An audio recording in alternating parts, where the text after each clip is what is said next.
Hi love, glad to see you today. I want to share something practical that helps many new moms, how to use a manual breast pump safely and comfortably.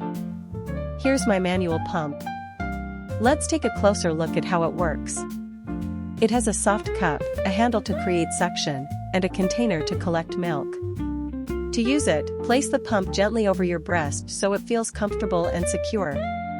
Press the handle slowly and steadily to create gentle suction. This rhythm helps your milk flow naturally.